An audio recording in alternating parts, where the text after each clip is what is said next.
Good morning. Welcome to Long Live Third Parties Podcast. Free Press Media Press Inc., a third parties books publisher, sponsors this podcast. I'm Andrew Bouchard. Today I read the case Kishore versus Whitmer, 972 F3D 745, Court of Appeals, 6th Circuit, 2020.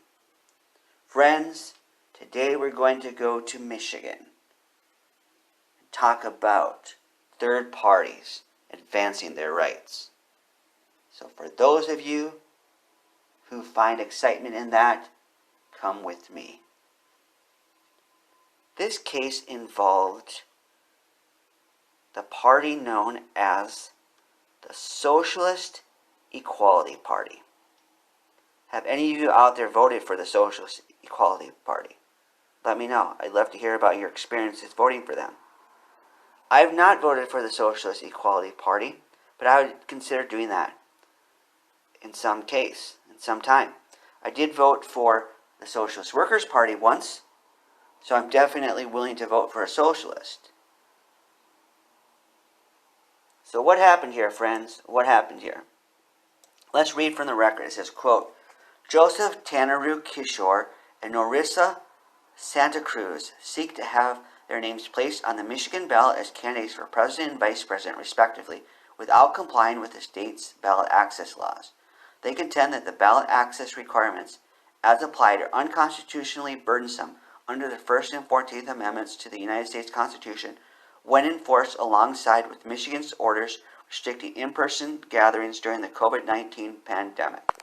End quote. Once again, we see a ballot access case, and once again, we see our friends invoking the First Amendment and the 14th Amendment. I like to say we love the First Amendment here.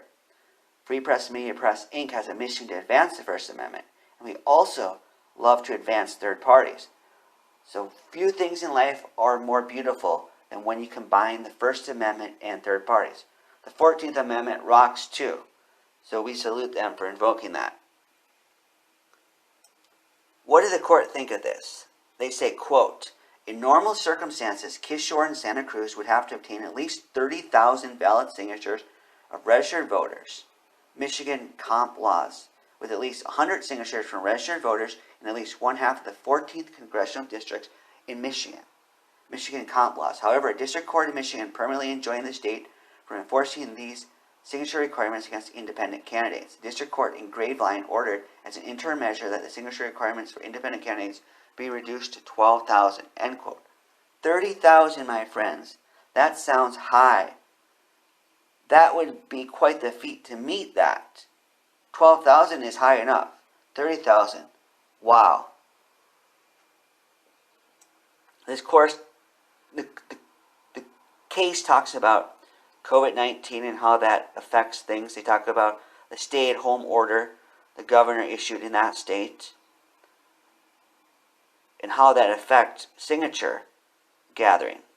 As they say, quote, Kishore and Santa Cruz contend that Michigan's response to the COVID-19 pandemic, namely the stay-at-home order first issued on March 23, 2020, renders the ballot access laws unconstitutional as applied to them because they were effectively prevented from obtaining signatures and thus the order imposed a severe burden on their First and 14th Amendment rights. We conclude in Shockey versus Whitmer that strict application of Michigan's ballot access laws to primary election candidates, when combined with the stay-at-home order, imposed a severe burden on constitutional rights. End quote.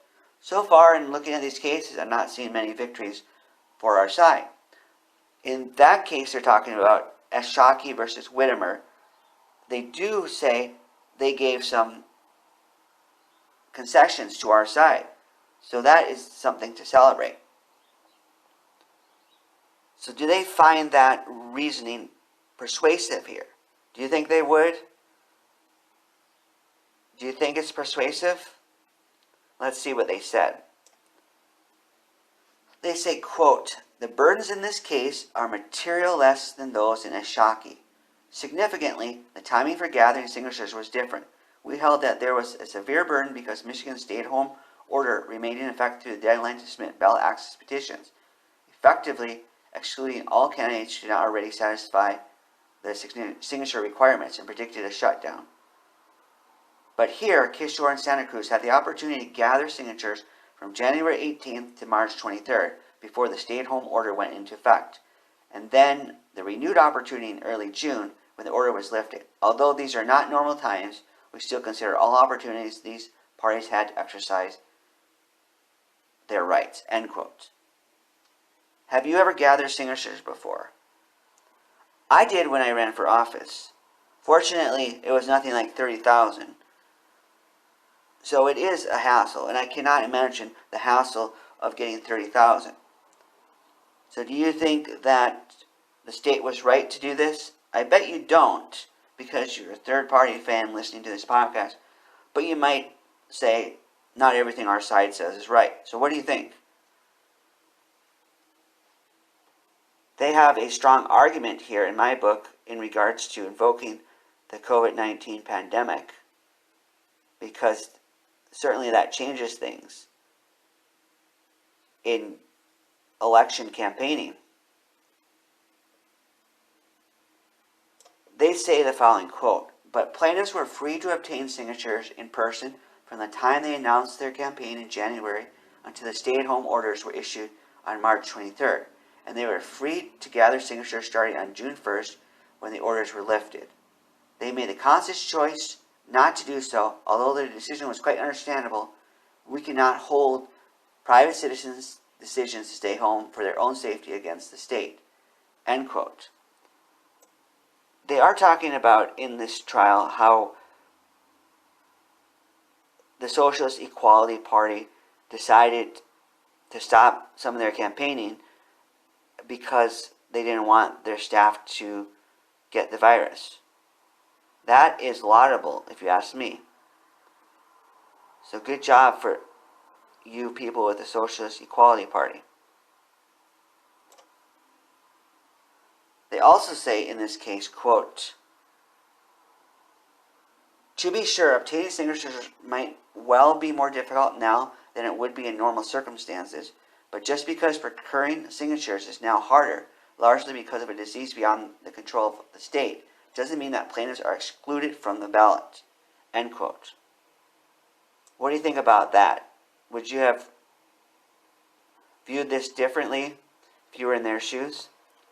So ultimately they conclude the following, quote, "The judgment of the district court is affirmed." End quote. Alas, alas for our side. We didn't get a victory here, but they made a good effort, and they had a strong case. Unfortunately, the strong case wasn't enough, but still we salute them for fighting this fight. The ballot access case here can inspire us to keep fighting. So let's keep fighting, friends. Long live third parties. Goodbye.